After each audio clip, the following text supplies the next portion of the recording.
오늘은 발람 이야기 마지막 시간인데 민수기 24장 25절에 보면 발람이 일어나 자기 곳으로 돌아가고 발락도 자기 길로 갔더라 이렇게 기록되어 있고 31장 8절에는 그 죽인 자 외에 미디안의 5 왕을 죽였으니 미디안의 왕들은 에이와 레겐과 수루와 후루와 레바이며 또 부올의 아들 발람을 칼로 죽였더라 이렇게 기록이 되어 있습니다.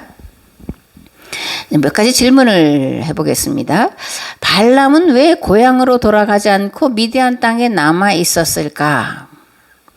미디안과 이스라엘의 전쟁으로 죽은 미디안 5 왕 중에 수루가 있는데 발람과는 어떤 관련이 있을까?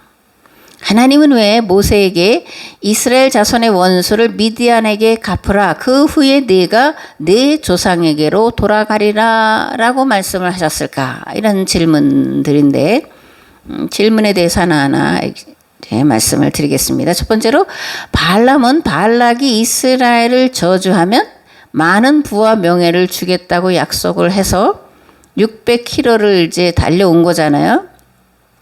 그래서 계획대로 이스라엘을 저주하려고 했는데 도리어 이스라엘을 축복만 하게 됩니다. 그래서 발락이 화를 내고 돌아갔죠. 그리고 발람도 자기 길로 갔다 이렇게 돼 있는데 발람이 어디로 갔을까? 무슨 일을 했을까? 이걸 우리가 이제 알아봐야 되잖아요. 민수기 25장 1절에서 9절 말씀을 보겠습니다. 이스라엘이 시딤에 머물러 있더니 그 백성이 모압 여자들과 음행하기를 시작하니라. 그 여자들이 자기 신들에게 제사할 때에 이스라엘 백성을 청하매 백성이 먹고 그들의 신들에게 절함으로 이스라엘이 바알 부올에게 가담한지라. 여호와께서 이스라엘에게 진노하시니라. 여호와께서 모세에게 이르시되 백성의 수령들을 잡아 태양을 향하여 여호와 앞에 목매어 달라. 그리하면 여호와의 진노가 이스라엘에게서 떠나리라. 모세가 이스라엘 재판관들에게 이르되 너희는 각각 바알 부올에게 가담한 사람들을 죽이라 하니라. 이스라엘 자손의 온 회중이 회막문에서 우울 때에 이스라엘 자손 한 사람이 모세와 온 회중의 눈앞에 미디안의 한 여인을 데리고 그의 형제에게로 온지라. 제사장 아론의 손자 엘르아살의 아들 비느하스가 보고 회중 가운데에서 일어나 손에 창을 들고 그 이스라엘 남자를 따라 그의 막사에 들어가 이스라엘 남자와 그 여인의 배를 꿰뚫어서 2 사람을 죽이니 연병이 이스라엘 자손에게서 그쳤더라. 그 연병으로 죽은 자가 24,000명이었더라. 아멘.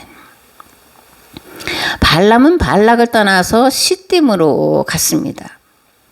그곳에서 이스라엘을 죄악에 빠뜨릴 계략을 세웠고 그 계략이 성공을 하죠. 그래서 이스라엘이 24,000명이 전염병으로 죽습니다. 그렇다면 발람이 세운 계략 무엇일까? 수루의 딸 고수비를 내세우는 거죠. 그래서 뭐를 해요? 잔치를 베풀고 이스라엘 백성들을 초청을 하는 거예요. 잔치에 참석하는 게 뭔 대수야. 그런데 이 고수비가 베푼 잔치가 뭐라는 거예요? 바알 제사였다라는 게 문제가 되는 거죠. 바알과 아세라, 남신과 여신, 그죠? 풍요와 다산의 신입니다. 특별히 바알은 비를 내려주는 신으로 이제 농사 짓는 사람들이 섬긴 신이에요. 그러니까 바알은 비를 내려주고 아세라는 그 비를 받아서 생명을 잉태한다. 그래서 바알과 아세라, 남신과 여신 이렇게 이제 나오는 겁니다. 그런데 이 바알과 아세라를 섬기는 건 비단 모압 땅에만 있었던 것이 아니죠. 그죠? 농경 문화의 산물입니다. 바알과 아세라는 농경 문화의 산물이에요. 우리나라에도 이런 게 있죠. 그죠? 단오. 강릉 단오제. 우리는 뭐 그 대단한 걸로 알지만 이 바알과 아세라를 섬기는 그런 제의였다라는 것을 우리가 알아야 됩니다. 그리고 두로와 시돈에도 이 바알 신앙이 성행한 것을 우리가 이제 성경에서 볼 수 있는데 열왕기에 기록이 되어 있습니다. 오므리의 아들 아합이 그의 이전에 모든 사람보다 여호와 보시기에 악을 더욱 행하여 느밧의 아들 여로보암의 죄를 따라 행하는 것을 오히려 가볍게 여기며 시돈 사람의 왕 엣바알의 딸 이세벨을 아내로 삼고 가서 바알을 섬겨 예배하고 사마리아에 건축한 바알의 신전 안에 바알을 위하여 제단을 쌓으며 또 아세라상을 만들었으니 그는 그 이전에 이스라엘의 모든 왕보다 심히 이스라엘 하나님 여호와를 노하게 하였더라. 느밧의 아들 여로보암의 죄는 뭐냐면 베델과 단에 금송아지를 만들어 놓은 거예요. 그런데 이 오므리의 아들 아합은 뭐예요? 바알과 아세라를 이제 섬겼다. 그래서 하나님이 더욱더 이제 심하게 노하셨다. 이렇게 이제 말씀을 하고 있습니다. 북이스라엘은 이 아합과 이세벨의 결혼 동맹으로 바알 신앙이 급속하게 퍼졌고 이로 인해서 3년 6개월 동안 비가 내리지 않습니다. 그래서 많은 사람들이 이제 굶주림의 고통을 겪죠. 그 대표적인 얘기가 이제 사르밧 과부 이야기가 이제 이때에 나오는 겁니다. 두 번째는 미디안과 이스라엘의 전쟁으로 죽은 미디안 5왕 중에 수르가 있는데 발람과 어떤 연관이 있냐 이런 질문을 드렸습니다. 발람은 발락을 떠나 고향 부돌로 돌아간 게 아니고 시딤에 머물렀다 이렇게 말씀을 드렸죠. 시딤에 머물면서 그는 수르에게 이스라엘을 멸망시킬 특급 조언을 하는데 그게 뭐예요? 바알 제사를 베풀고 이스라엘 백성들을 잔치에 초대하라는 거였습니다. 그리고 이것이 주요해서 특별히 이스라엘 일반 백성들도 참석을 했지만 각 지파의 대표들이 이 바알 제사에 참여를 하는데 그중에서 특히 시므온 지파가 가장 열정적으로 참석을 하지 않았을까 이런 생각을 하게 됩니다. 시딤에서 24,000명이 죽었는데 시므온 지파 사람들이 가장 많았다라고 생각할 수 있는 건 뭐냐면 후에 시므온 지파가 유다 지파에 흡수되는 것을 통해서 알 수가 있어요. 그러니까 시므온 지파는 이스라엘 신앙 공동체를 혼합 신앙의 길로 이끈 죄로 가장 미약한 지파로 전락했다가 결국은 사라지고 마는데 이것이 이 시딤에서의 그런 고스비 사건과 연관이 되지 않겠냐 그런 이야기입니다. 또 이거는 한 지파의 멸망으로 그친 게 아니라 이스라엘 자체가 멸망하는 대로 나아가는 그런 원인을 제공한 것이 고스비 사건인 것을 우리가 알 수 있습니다. 그러니까 한 번 잘못 만들어진 문화는 사라지지 않는다 그랬잖아요. 그죠? 이스라엘 안에 이 모압 땅에서 시딤에서 벌어진 바알 숭배는 계속해서 이스라엘의 발목을 잡고 있다가 결국은 망하는 대로 끌고 간 거예요. 이 발람의 계략이라는 건 그만큼 무서운 겁니다. 그래서 신명기 역사가들은 혼합신앙의 죄가 얼마나 크고 무서운지 그것을 엄중하게 경고하여 다시는 혼합신앙에 빠지지 않도록 후대에게 가르치기 위해서 그 가문을 자세하게 기록을 해놓고 있는 거예요. 죽임을 당한 이스라엘 남자 곧 미디안 여인과 함께 죽임을 당한 자의 이름은 시므리니 살루의 아들이요 시므온인의 조상의 가문 중 한 지도자였다. 이렇게 아주 명백하게 못을 박아 놓고 있습니다. 그런데 이 말씀은 과거에 이스라엘에게만 국한된 사건이냐? 아니다라는 거죠. 오늘 우리에게도 동일하게 주시는 경고의 말씀이다라는 겁니다. 그래서 우리도 우리뿐만이 아니라 우리의 자녀손들에게 발람의 이야기를 잊지 않도록끔 가르쳐 줘야 돼요. 하나님과 성경과 역사를 바로 알고 그 바로 깨달아 아는 말씀대로 살아가도록 부지런히 가르치고 지키게 해야 됩니다. 그래서 신앙의 명문 가문을 이루어 가야 돼요. 아멘.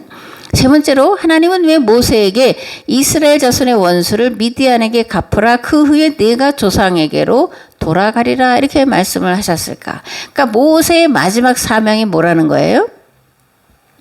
미디안에게 원수를 갚으라는 거예요. 미디안에게 원수를 갚아야 할 이유가 뭐냐? 왜 모세의 마지막 사명이 미디안에게 원수를 갚으라는 거였냐? 그런 거죠. 이스라엘의 출발이 뭐예요? 이스라엘이 출발한 목적이 뭐예요? 하나님이 이스라엘을 가나안 땅으로 들여 보내시는 목적이 뭐냐 그겁니다. 미디안 땅에서 있었던 이 사건은 이스라엘의 존재 의미, 존재 목적을 상실케 하는 그런 사건이었다라는 거예요. 이스라엘의 존재 이유, 존재 목적은 거룩한 나라를 만들어서 세상을 구원하라는 데 있었잖아요. 근데 이 이스라엘 백성들이 가나안 땅에 들어가기도 전에 바알 신앙에 빠지게 됐다라는 겁니다. 그러니까 이스라엘 신앙 공동체의 출발 목적을 잊어버리게 했다라는 거예요. 하나님을 섬김으로 악한 데서 가정을 보호하고 자녀를 보호하고 공동체를 보호하여 거룩한 가정 문화를 세상에 보여줌으로 세상을 구원해야 될 이 세상 구원 공동체 이스라엘이 가정을 더럽히고 사회와 계약 공동체를 더럽히고 망하는 길로 빠지도록 했다라는 겁니다. 하나님이 가장 귀하게 여기시는 게 가정이다 그렇게 말씀을 드렸죠. 가정이 확대된 게 사회잖아요. 나라고 국가고 세상이잖아요. 하나님은 이 가정을 가장 귀하게 여깁니다. 왜냐하면 가정은 하나님의 창조를 대행하는 대행기관이기 때문에 그런 거예요. 하나님은 그 가정에 자녀들을 맡기시고 하나님의 말씀대로 잘 교육하고 훈련시켜서 하나님의 뜻을 이뤄갈 그런 하나님의 백성들로 만들라고 자녀를 맡겨주신 건데 이 가정을 더럽히는 그런 일들을 시작하게 됐다. 이제 그런 겁니다. 그래서 십계명과 이 주기도문을 보면 물론 뭐 하나님께 대한 또 부모에 대한 또는 세상에 대한 이런 걸로 나누지만 통틀으면 가정을 위한 거예요. 어떻게 행복한 가정을 이룰 수 있냐 그게 십계명과 주기도문에 들어가 있는 겁니다. 십계명과 주기도문 가운데 가정의 평안, 행복, 자유에 대해 말씀하지 않은 것이 없어요. 다 가정을 위한 겁니다. 가정을 바로 세우고 가정을 행복하게 유지시키도록 주신 것이 십계명이고 주기도문이라는 것을 우리가 알아야 됩니다. 고대 자연 종교에 성적인 제의가 들어가지 않은 것은 하나도 없어요. 그러니까 바알과 아세라라고 이게 그 속에는 남신 여신이라고 그랬잖아요. 그죠? 남신 여신 그런 것이 고대 자연 종교인데 풍요와 다산을 바라기 때문에 이런 남신과 여신을 만들어 놓고 성을 숭배의 대상으로 삼았다라는 거예요. 이런 성을 숭배의 대상으로 삼은 것이 결국은 가정을 파괴하는 것이 되었다라는 것이고 이런 바알 종교가 사라진 게 아니라 바알을 섬기는 그런 잘못된 신앙 문화가 사라진 것이 아니라 형태가 바뀌었다라는 거예요. 바뀐 형태로 오늘 우리에게 등장하고 있는데 이단과 사이비, 그죠? 또 이단과 사이비뿐만이 아니에요. 마약과 성범죄, 도박 이런 것들이 다 건강하게 가정을 보호하고 자녀들을 양육하고 교육시켜야 될 가정을 파멸의 길로 내몰았다는 것을 알 수가 있습니다. 얼마 전에 정명석 JM에서 또 잡혀 들어갔죠. 그죠? 그 젊은 여자애가 이야기하는 걸 이제 보는데 참 듣기 민망한데 한두 아이들이 아니에요. 그리고 거기 연예인들도 많이 있고 그건 뭐 정명석뿐만이 아니라 이초석이고 이재록이고 다 똑같습니다. 이러한 가정을 파괴하고 자녀들을 파괴하는 대로 내모는 그렇게 부추기는 자들이 있는데 이단과 사이비뿐만이 아니라 권력욕에 빠진 자들, 그죠? 잘못된 사회주의 이념에 빠진 자들, 그들의 모습 속에서도 오늘 우리가 발견을 하는 거예요. 그죠? 자신들의 권력을 유지하기 위해서 마약과 성범죄 그리고 도박을 획책하는 것을 보게 돼요. 그죠? 바다 이야기 뭐 이런 거 들어보셨죠? 바다 이야기도 그런 얘기입니다. 그러므로 이제 성도가 정신을 차리지 않으면 세상은 불나방이가 죽는 것을 모르고 불구덩이로 날라 들어가서 스스로 타 죽는 것처럼 멸망으로 나아가게 될 거예요. 그죠? 그러면 불나방이 자기가 죽을 것을 모르고 불구덩이 속으로 들어갈까? 뭐 잘은 모르겠지만 오늘 인간들이 빠져들어가는 것으로 보면 매력적이기 때문에 그러는 거예요. 매력, 그죠? 환각에 한 번 노출되면 그 유혹에서 벗어나기가 어려워요. 마약도 그렇고 노름도 그렇고 권력욕도 그렇고 지배욕, 명예욕, 탐욕의 결과는 영원한 멸망에 이르는 지름길이에요. 그래서 이런 심각성을 잘 아시는 하나님께서 모세가 마지막으로 해야 할 일이 있는데 미디안 족속을 진멸하라는 거였습니다. 남자고 여자고 다 진멸하라는 거예요. 그 씨앗 자체, 그 뿌리 자체를 완전히 뽑아 없애라. 그 이제 진멸하라. 이렇게 이제 성경은 표현을 하고 있습니다. 성경은 바알 신앙에 대해서 철저하게 금하고 있어요. 그게 이제 십계명이다. 그렇게 이제 또 말씀을 드렸는데, 십계명은 신명기 5장 6절에서 21절까지 기록이 되어 있습니다. 길지만 봉독을 하겠습니다. 여호와께서 이르시되 나는 너를 애굽 땅 종되었던 집에서 인도하여 낸 네 하나님 여호와라. 나 외에는 다른 신들을 내게 두지 말지니라. 너는 자기를 위하여 새긴 우상을 만들지 말고 위로 하늘에 있는 것이나 아래로 땅에 있는 것이나 땅 및 물속에 있는 것에 어떤 형상도 만들지 말며 그것들에게 절하지 말며 그것들을 섬기지 말라. 나 네 하나님 여호와는 질투하는 하나님인즉 나를 미워하는 자의 죄를 갚되 아버지로부터 아들에게로 3, 4대까지 이르게 하거니와 나를 사랑하고 내 계명을 지키는 자에게는 1000대까지 은혜를 베푸느니라. 너는 내 하나님 여호와의 이름을 망령되이 일컫지 말라. 나 여호와는 내 이름을 망령되이 일컫는 자를 죄 없는 줄로 인정하지 아니하리라. 네 하나님 여호와가 내게 명령한 대로 안식일을 지켜 거룩하게 하라.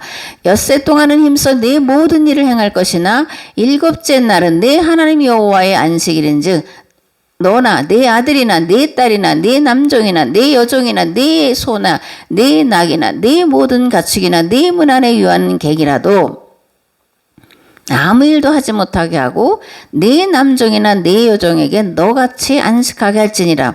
너는 기억하라. 내가 애굽 땅에서 종이 되었더니 네 하나님 여호와가 강한 손과 편팔로 거기서 너를 인도하여 내었나니 그러므로 네 하나님 여호와가 내게 명령하여 안식일을 지키라 하느니라. 너는 네 하나님 여호와께서 명령한 대로 네 부모를 공경하라. 그리하면 네 하나님 여호와가 내게 준 땅에서 네 생명이 길고 복을 누리리라. 살인하지 말라. 간음하지 말라. 도둑질하지 말라.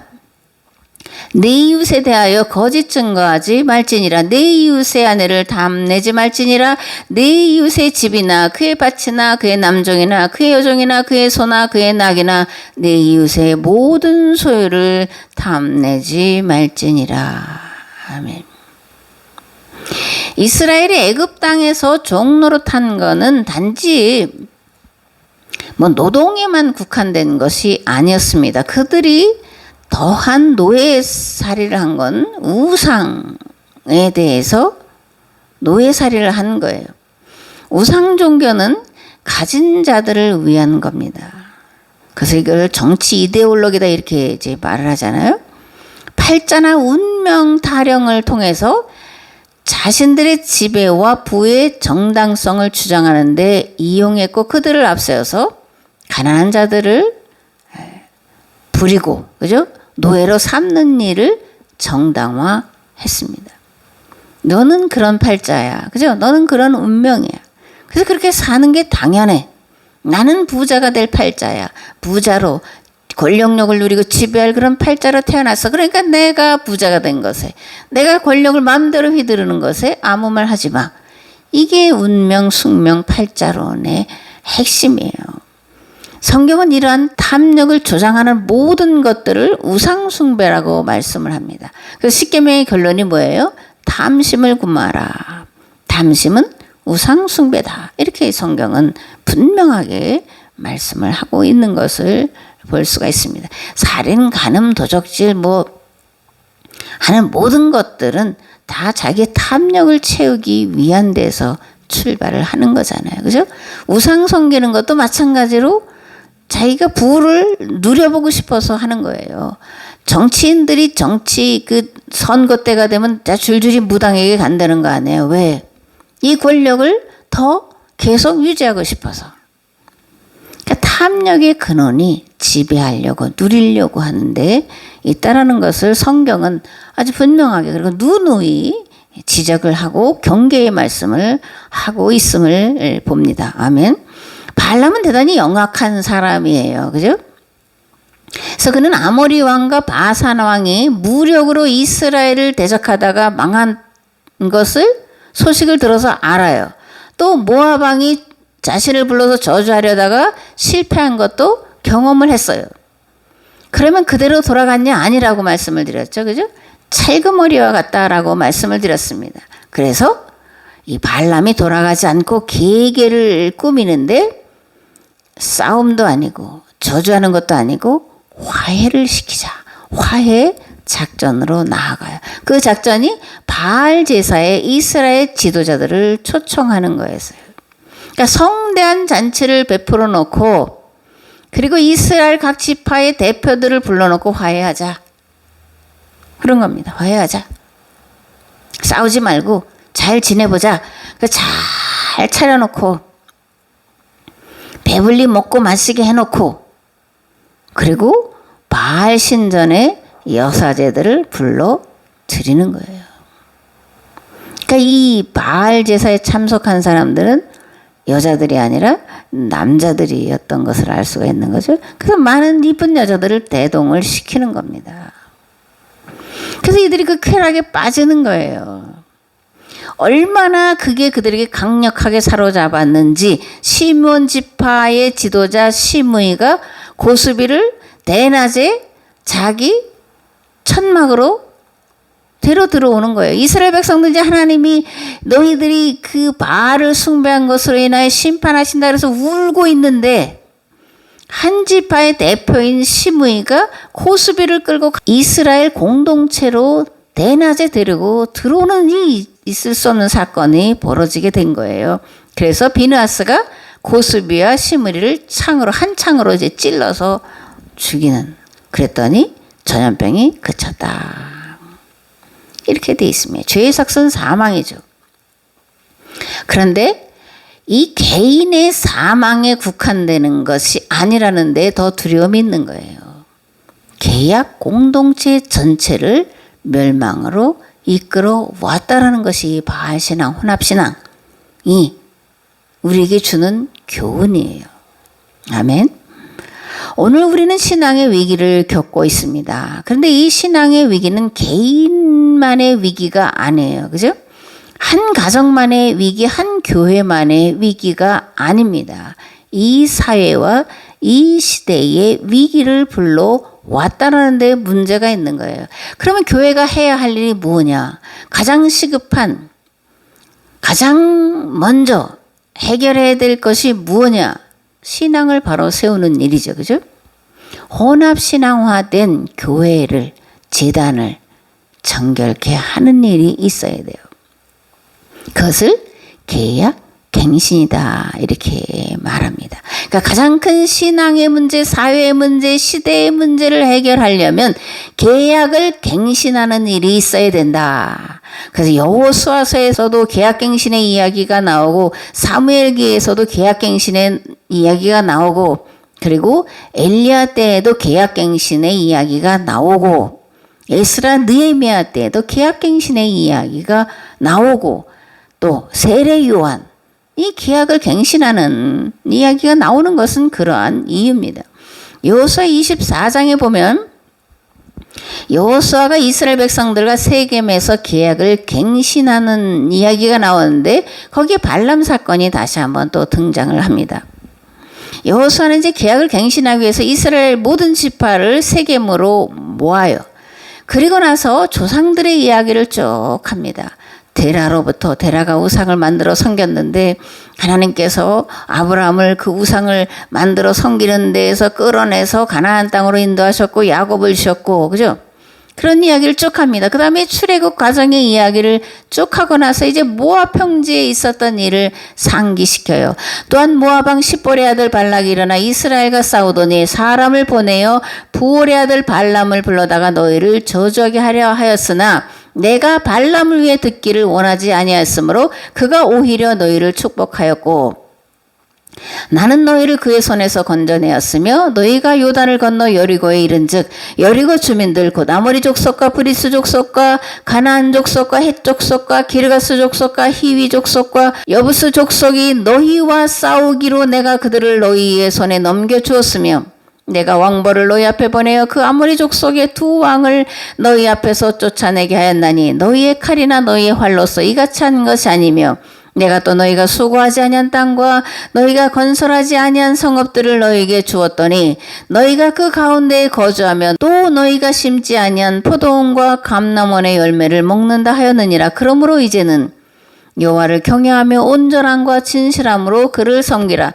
너희의 조상들이 강 저쪽과 애굽에서 섬기던 신들을 치워버리고 여호와만 섬기라. 만일 여호와를 섬기는 것이 너희에게 좋지 않게 보이거든 너희 조상들이 강 저쪽에서 섬기던 신들이든지 또는 너희가 거주하는 땅에 있는 아모리 족속의 신들이든지 너희가 섬길 자를 오늘 택하라. 오직 나와 내 집은 여호와를 섬기겠노라 하니 백성이 대답하여 이르되 우리가 결단코 여호와를 버리고 다른 신들을 섬기기를 하지 아니하오리니 이는 우리 하나님 여호와께서 친히 우리와 우리 조상들을 인도하여 애굽 땅 종되었던 집에서 올라오게 하시고 우리 목전에서 이 큰 기적들을 행하시고 우리가 행한 모든 길과 우리가 지나온 모든 백성들 중에서 우리를 보호하셨음이며 여호와께서 또 모든 백성들과 이 땅에 거주하던 아모리 족속을 우리 앞에서 쫓아내셨습니다. 그러므로 우리도 여호와를 섬기리니 그는 우리 하나님이심이니이다 아니라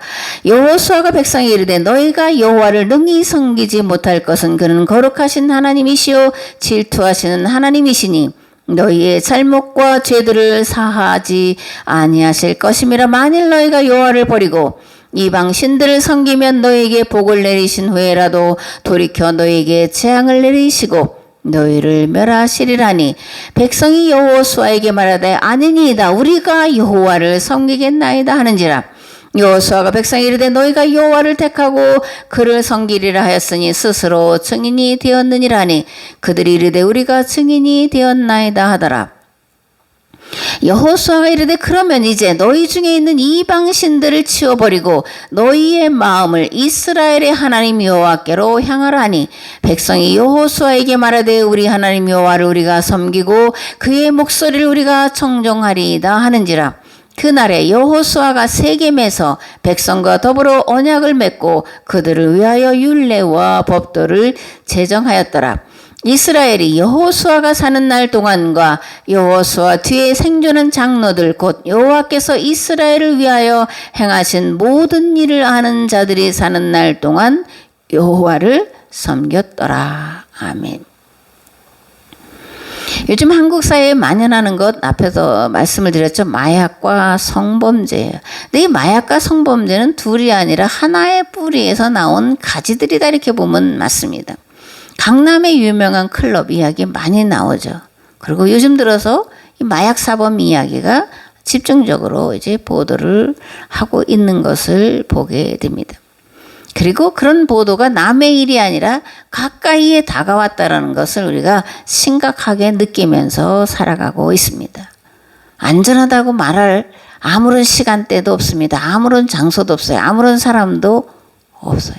만연해 있기 때문에 그렇습니다. 5년 동안 안 잡아서 그러는 거예요. 그걸 키웠기 때문에 그러는 겁니다. 북한산 마약 들어왔다 그런 얘기 듣잖아요. 그죠? 그런 걸로 돈을 챙기고 북한을 돕고 한 게 오늘 우리가 이런 비극적인 일들을 심각한 일들을 겪고 안전에 대해서 두려움을 느끼고 살아가고 있다 그런 겁니다. 대패 문화의 원조는 바알과 아세라를 섬기는 그런 문화에서 출발한 거예요. 그러니까 농경 문화의 산물이 바알과 아세라인데 바알과 아세라는 곧 성적인 타락으로 이끌어가는 주범이었다 그런 겁니다. 농경 문화의 잔재가 변형되어서 마약, 성범죄, 노름 이런 것들로 우리에게 있다라는 그런 거예요. 그러므로 이제 부모 세대가 무너진 재단을 다시 쌓고 신앙을 바로 세우기에 계약을 갱신할 때가 됐다 그런 거예요. 우리가 만약 계약을 갱신하고자 오직 하나님의 말씀으로 돌아가고자 바르게 깨달아 알고자 바르게 깨달아 알아 지키고자 할 때 하나님 우리를 도와주실 줄을 믿습니다. 그래서 가장 큰 신앙의 위기, 가장 큰 사회의 위기를 가장 큰 기회로 바꿔가도록 도와주실 줄을 믿습니다. 아멘. 여호수아서에서 세 개의 계약갱신을 말씀을 드렸는데 열왕기상에도 계약갱신의 이야기가 나옵니다. 열왕기상 18장에는 아합으로 인해서 북이스라엘이 급속한 바알 신앙으로 빠져들어간 것을 이야기하면서 그때에 하나님의 사람을 등장시키는데 그가 누구예요? 엘리야입니다. 그러니까 엘리야는 북이스라엘이 가장 큰 신앙의 위기에 처했을 때 등장한 사람인데 어떻게 등장하냐면 재앙을 선포하면서 등장을 해요. 3년 6개월 동안 비가 내리지 않겠다. 이게 이제 엘리야의 일성이에요. 그러면 왜 엘리야는 이렇게 심판을, 재앙을 선포하는 모습으로 등장을 할까? 열왕기서는 신명기 역사서의 하나죠. 그래서 여기에도 배교, 징계, 회개, 구원의 도식으로 전개가 되고 있는 걸 보게 돼요. 아합이 이세벨과 결혼 동맹을 맺죠. 근데 이세벨만 데려온 게 아닌 거예요. 이세벨이 믿는 신앙, 두로의 신을 데리고 오는 건데 그 바알과 아세라를 섬기는 제사장들을 떼거리로 이제 데리고 들어와요. 850명이다 이렇게 돼 있죠. 그죠? 그래서 배교했기 때문에 징계하신다라는 것으로 이제 엘리야가 사역을 시작을 하는 겁니다. 근데 엘리야가 비만 안 온다 그렇게 말한 게 아니에요. 우로를 내리지 않겠다. 우로. 그죠? 비와 이슬입니다. 비우 이슬로예요. 비와 이슬을 내리지 않겠다. 그러니까 북이스라엘 땅에 빗방울 하나, 이슬방울 하나도 내리지 않게 하시겠다 그런 거예요. 비가 내리지 않아도 이슬만 풍성하게 내린다면 식물은 살 수가 있어요. 기온차가 심한 지역이니까. 그죠? 그런데 이슬도 내리지 않겠다. 그러니까 너희들이 배교한 것으로 멸망에 이르렀다. 이런 무서운 경고를 하는 겁니다. 또 하나는 이들은 바알이 비를 내려주는 신이라고 믿었다 그랬잖아요. 근데 비가 오질 않아. 아무리 바알에게 빌어도 비가 오지 않아. 비는 바알이 주는 게 아니야. 하나님이 주시는 거야. 이렇게 엘리야가 이제 선포를 하고 등장을 하는 거죠. 3년 반 동안 북이스라엘은 정말 거의 이제 죽음 지경에 이르렀는데 엘리야가 그런 이스라엘 백성들을 이끌고 갈멜산으로 가요. 그리고 바알과 아세라의 제사장들도 다 모아라. 누가 참신인지 대결해보자. 이렇게 이제 엘리야가 제시를 하죠. 그래서 이제 850명과 그것을 보려고 온 백성들이 갈멜산에 쭉 이제 나와 있는 겁니다. 엘리야는 그 바알과 아세라 850명의 제사장들과 엘리야가 도대체 무엇을 할 것인가, 누가 이길 것인가, 어떤 신이 참신인가 보려고 구경꾼으로 둘러서 있다라는 거예요. 그래서 이 엘리야는 그들에게 회개를 촉구합니다. 너희가 어느 때까지 둘 사이에서 머뭇머뭇하려느냐. 여호와가 만일 하나님이면 그를 따르고 바알이 만일 하나님이면 그를 따를지니라 하니 백성이 말 한마디도 대답하지 아니했다. 바알인지 여호와인지 이들이 여차하면 바알로 여차하면 여호와로 가려고 입을 꼭 다물고 있었다 그런 얘기입니다. 엘리야가 모든 백성을 향하여 이르되 내게로 가까이 오라. 백성이 다 그에게 가까이 가매 그가 무너진 여호와의 제단을 수축하되 야곱의 아들들의 지파의 수요를 따라 엘리야가 12돌을 취하니 이 야곱은 옛적에 여호와의 말씀이 임하여 이르시기를 내 이름을 이스라엘이라 하리라 하신 자더라. 그가 여호와의 이름을 의지하여 그 돌로 제단을 쌓고 제단을 돌아가며 곡식종자 두세 알을 둘 만한 도랑을 만들고 또 나무를 버리고 송아지의 각을 떠서 나무 위에 놓고 이르되 통 넷에 물을 채우다가 번제물과 나무 위에 부으라고 또 이르되 다시 그리하라 하여 다시 그리하니 또 이르되 세 번째로 그리하라 하여 세 번째로 그리하니 물이 제단으로 두루 흐르고 도랑에도 물이 가득 찼더라. 저녁 소재 드릴 때에 이르러 선지자 엘리야가 나아가서 말하되 아브라함과 이삭과 이스라엘의 하나님 여호와여 주께서 이스라엘 중에서 하나님이신 것과 내가 주의 종인 것과 내가 주의 말씀대로 이 모든 일을 행하는 것을 오늘 알게 하옵소서. 여호와여 내게 응답하옵소서. 내게 응답하옵소서. 이 백성에게 주 여호와는 하나님이신 것과 주는 그들의 마음을 되돌이키심을 알게 하옵소서 하며 이에 여호와의 불이 내려서 번제물과 나무와 돌과 흙을 태우고 또 도랑에 물을 핥은지라. 모든 백성이 보고 엎드려 말하되 여호와 그는 하나님이시로다. 여호와 그는 하나님이시로다 하니 엘리야가 그들에게 이르되 바알의 선지자를 잡되 그들 중 하나도 도망하지 못하게 하라 하매 곧 잡은지라. 엘리야가 그들을 기손 시내로 내려다가 거기서 죽이니라. 아멘. 엘리야는 이스라엘 백성들이 섬길 자를 택하라고 촉구합니다. 바알을 섬길 건지 여호와를 섬길 건지 선택하라.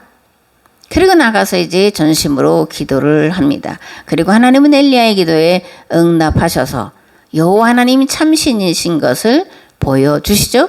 그런 다음에 이제 엘리야가 백성들에게 누구를 섬길 거냐 다시 한번 이제 선택을 촉구하니까 여호와만 섬기겠다. 여호와가 우리 하나님이다. 여호와가 참신이다. 이렇게 이제 말을 하는데 이것을 이제 갈멜산의 계약 갱신이다. 이렇게 이제 말을 하는 겁니다. 그러니까 이 엘리야의 그 갈멜산에서의 계약 갱신과 여호수아가 세겜에서 계약 갱신하는 내용과는 거의 이제 같은 것을 우리가 알 수가 있습니다. 하나님이 일하시는 방법 중에 한 가지가 있어요. 가장 매력적이다 그렇게 볼 수 있는 게 있는데 뭐냐면 반전입니다. 반전. 완전히 죽었다고 했을 때에 살아나게 하시는 반전. 완전히 망했다고 할 때에 거기서 이기게 하시는 반전. 그죠? 실패했다고 할 그때에 그것을 바로 일으켜 세우셔서 성공하도록끔 하시는 하나님의 반전의 매력, 그런 묘한 어떤 그런 것들이 있는 것을 우리가 알 수가 있습니다. 하나님께는 불가능이 없죠. 하나님은 가능성으로 계시는 하나님이세요. 그래서 그것을 이제 전능하신 하나님이라는 표현 속에도 들어가 있습니다. 하나님은 항상 가능이신데 우리는 항상 불가능을 봐요. 그리고 우리는 불가능성에 더 많이 노출되어서 살아갑니다. 그래서 실망하고 좌절을 반복하며 살아가는 거예요. 그럼 하나님을 믿는다는 게 뭐냐? 나의 불가능을 인정을 하고 하나님의 가능을 믿는 거예요. 그러니까 나의 불가능을 철저히 인정하고 하나님 앞에 하나님의 가능성 앞에 순복을 하는 겁니다. 하나님께 맡기는 거예요. 그러면 하나님은 그 일을 이루도록 하시는 분이에요. 특별히 준비된 하나님의 사람을 통해서 가장 큰 위기를 가장 큰 기회로 만들어 가시는 분이 우리가 믿는 하나님이시다 그러는 거예요. 문제는 항상 하나님께 있는 게 아니라 나에게 있는 거죠. 그죠? 문제는 하나님께 있는 게 아니라 교회에 있는 거예요. 하나님이 쓰실 만한 사람들로 준비시키느냐? 또 내가 하나님이 쓰실 만한 사람으로 과연 준비되어 가고 있느냐 아니냐의 문제지 하나님의 능력이 없냐 손이 짧아졌냐 그런 게 아니라는 겁니다. 언제든지 하나님의 말씀과 기도로 거룩함과 순전함에 이르기를 힘쓸 때 고난의 터널을 묵묵히 인내하며 나아갈 때 하나님은 그런 사람들을 하나님이 쓰실 도구로 준비되게 되어져 가도록 인도하시고 도와주시고 함께 하셔서 가장 큰 위기를, 가장 큰 난국을, 가장 큰 기회로 만들도록, 가장 큰 심각한 난국을 하나님의 뜻을 이루는 그런 가장 적절한 도구로 사용하시는 줄을 믿습니다. 오늘 우리가 이런 하나님이 쓰시기에 합당한 도구로 준비되어져 가는 그런 성도 각각이 되시고 교회가 되시기를 우리 주 예수 그리스도의 이름으로 축복합니다. 아멘. 이제는 길과 진리의 생명 되신 예수 그리스도의 은혜와 아버지 하나님의 무한하시고 극진하신 사랑하심과 성령님의 감화 감동 교통 역사하심이 발람의 사건을 통해서 나를 돌아보고 교회를 돌아보고 이 시대를 돌아보면서 하나님이 교회를, 이 시대를 살리기를 위하여 찾으시는 한 사람이 되기를 결단하고 돌아가는 삶의 자리 위에, 교회 위에, 또한 이 나라 이 민족 위에 이제로부터 영원토록 함께 하옵시기를 간절히 축원하옵나이다. 아멘.